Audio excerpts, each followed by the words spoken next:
विद्यार्थियों, reading capital academy में स्वागत है सभी का। इस वीडियो में हम सिद्ध साहित्य के महत्वपूर्ण तथ्यों को देखेंगे। हम पहले भी करा चुके हैं, लेकिन इसमें कुछ महत्वपूर्ण तथ्य जो छूटे हुए हैं पढ़ते हैं। तो चलिए देखिए सिद्ध साहित्य हमने पहले बताया था कि बौद्ध धर्म की वज्रयान शाखा का प्रचार प्रसार करने के लिए सिद्ध साहित्य की रचना की गई थी और सिद्धों की संख्या 84 मानी जाती है।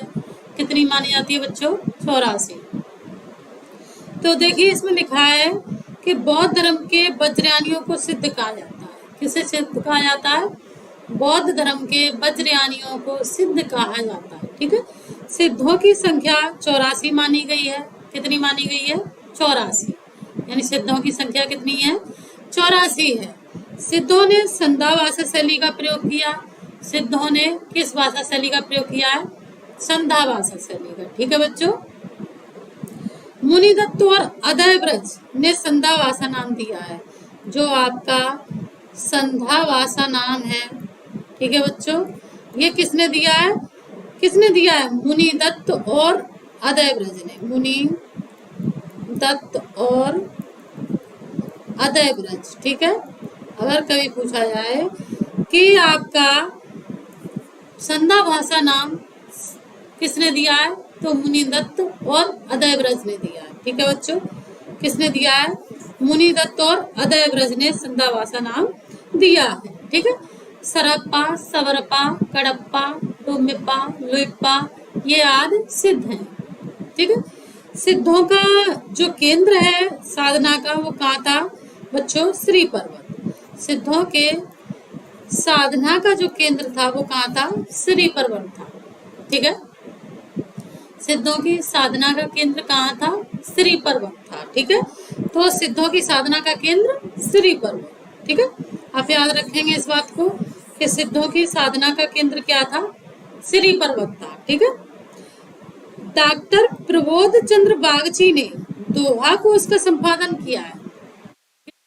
डॉक्टर प्रबोध चंद्र बागची ने दोहा को उसका संपादन किया है। किसने किया है? प्रबोध चंद्र बागची ने दोहा को उसका संपादन किया है। ठीक है बच्चों।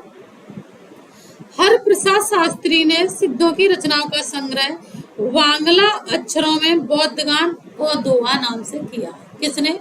हर प्रसाद शास्त्री ने। ठीक है बच्चों, किसने? हर प्रसाद शास्त्री ने।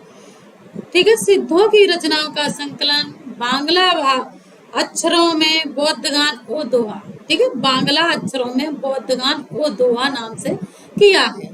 ठीक है, बांग्ला अक्षरों में बौद्धगान और दोहा नाम से सिद्धों की रचनाओं का संकलन हर प्रसाद शास्त्री ने किया है। आगे बढ़ते हैं। देखिए, यानी प्रथम सिद्ध कवि सरप्पा, जिन्हें प्रथम सिद्ध कवि माना जाता है, इनका एक नाम सरोज भद्र भी है।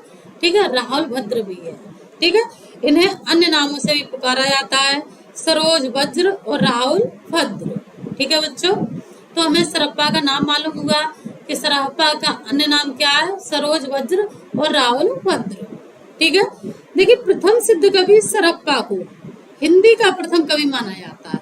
और ये किसने प्रथम कवि माने हैं?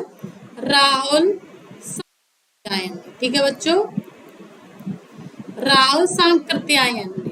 ठीक है, यानी सरप्पा को प्रथम कवि किसने स्वीकार किया है? राहुल सांकृत्यायन ने। ठीक है, तो प्रथम सिद्ध कवि सरप्पा को हिंदी का प्रथम कवि माना जाता है। ठीक है बच्चों, हिंदी का प्रथम कवि किसे माना जाता है? सरप्पा को माना जाता है। डॉक्टर बी भट्टाचार्य ने सरप्पा को बांग्ला भाषा का प्रथम कवि माना है। डॉक्टर बी भट्टाचार्य हुए हैं, उन्होंने बांग्ला भाषा का प्रथम कवि किसे माना है? सरप्पा को माना है। ठीक है, बांग्ला भाषा का प्रथम कवि किसे माना है? सरप्पा को माना है। किसने? डॉक्टर बी भट्टाचार्य ने। सरप्पा ने दोहा कोश की रचना की है। सरप्पा जो हैं उन्होंने किसकी रचना की है? दोहा कोश की रचना किसने की है? सरप्पा ने की है। ठीक है, सरप्पा की रचनाओं में हिंदी में सरप्पा चौपाई और दोहा पद्धति का प्रयोग किया गया है। जो सरप्पा की रचनाएं हैं उनमें सर्वप्रथम चौपाई और दोहा पद्धति का प्रयोग किसकी रचना में किया गया है? सरप्पा की रचनाओं में। ठीक है, वचन सिंह के अनुसार आक्रोश की भाषा का पहला प्रयोग सरप्पा में दिखाई देता है। आक्रोश की भाषा का पहला प्रयोग सरप्पा में दिखाई देता है। ये किसने कहा है? बच्चन सिंह ने। यानी आक्रोश की भाषा का पहला प्रयोग सरप्पा में दिखाई देता है, ये किसने कहा है? बच्चन सिंह ने। ठीक है बच्चों, आक्रोश की भाषा का, ठीक है, आक्रोश की भाषा का पहला प्रयोग सरप्पा की रचनाओं में दिखाई देता है। ऐसा कौन कह रहा है? ऐसा कह रहे हैं बच्चन सिंह। ठीक, सरप्पा की प्रमुख पंक्तियां हैं, इन्हें भी देख जाती हैं परीक्षाओं में, नेट में कई बार पूछी गई हैं। पंडित सयल सत्य बखाड़ई, ठीक है, पंडित सयल सत्य बखाड़ई किसकी है? सरप्पा की। आगम बे पुराणे पड़े माड़ बहनती, सरप्पा। ठीक है, आगम बेह पुराणे पाड़े माड़ बहनती, सरप्पा। घोर अंधारे चंद्रमणि जिम उज्जोय करे, घोर अंधारे चंद्रमणि जिम उज्जोय करोई। ठीक है, ये किसकी है? ये भी हमारी सरप्पा की है। ठीक है, तो देखिए अब आएंगे हम सबरपा पे। तो ये सरप्पा के शिष्य थे, जो सबरपा थे वो सरप्पा के शिष्य थे। ठीक है, तो सरप्पा के शिष्य सबरपा। ठीक, इनका जन्म 780 माना जाता है।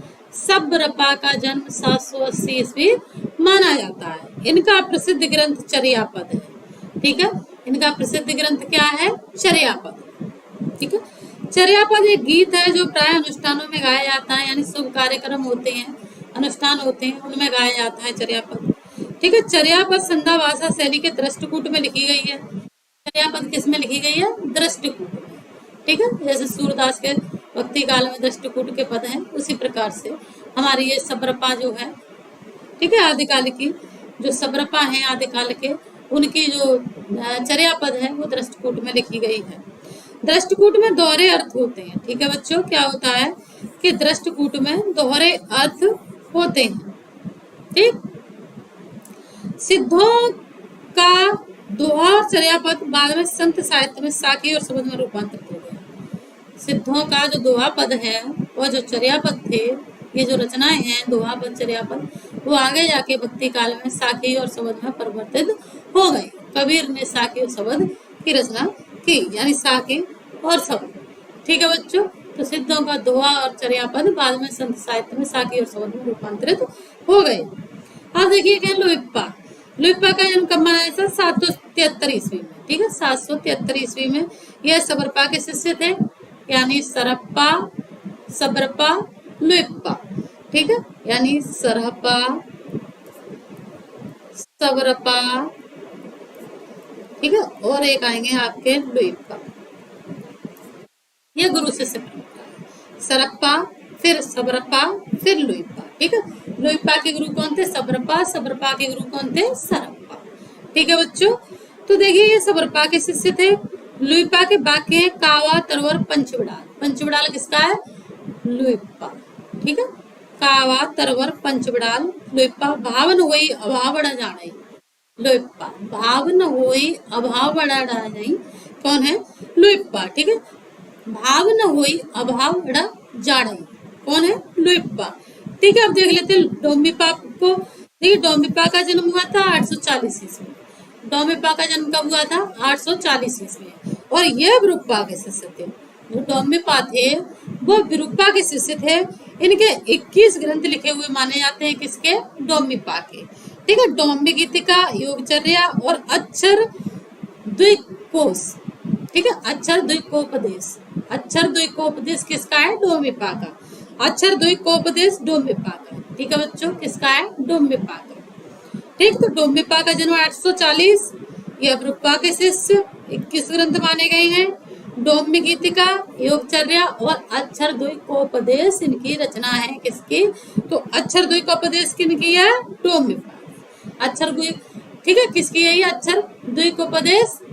अक्षर द्विकोपदेश किसकी है? डोम्बिपा की। ठीक है बच्चों, आगे हमारे कडप्पा। ठीक है, कडप्पा का जन्म 820 माना जाता है। 74 ग्रंथ माने जाते हैं इनके। कडप्पा के 74 ग्रंथ माने जाते हैं। राज सांकृत्यायन के अनुसार कडप्पा पांडित्य और कवित्व में बेजोड़ थे। पंडित और कवित्व में बेजोड़ थे। राव शंकराचार्य ने किसके विषय में कहा? कडप्पा के विषय में। राहुल सांकृत्यायन ने कडप्पा के विषय में कहा कि ये पांडित्य और कवित्व में बेजोड़ थे। कौन? कडप्पा। राहुल सांकृत्यायन ने कहा। कडप्पा के वाक्य हालो डोम्बी तो पूछवी सद्भावे, हालो डोम्बी तो पूछवी सद्भावे कडप्पा। ठीक है, हालो डोम्बी तो पूछवी सद्भावे कडप्पा, सदगुरु पाए पए जैन पुड़ु जुड़वरा। ये किसकी है? कडप्पा की। ठीक है, सदगुरु पाओ पए जैन पुड़ु जुड़वरा सरप्पा, सॉरी कडप्पा की। ठीक है, किसकी पंक्तियां हैं? कडप्पा की। सदगुरु पाओ पए जैन पुड़ु जुड़वरा किसकी है? कडप्पा की। तो इस प्रकार से हमने देखा कि आपका सिद्ध साहित्य में सरप्पा को जाना, सबरपा को जाना, लुइप्पा को जाना, डोमिपा को जाना और कडप्पा को जाना। ठीक है, तो आशा है ये समझ में आया होगा। धन्यवाद, पढ़ते रहिए।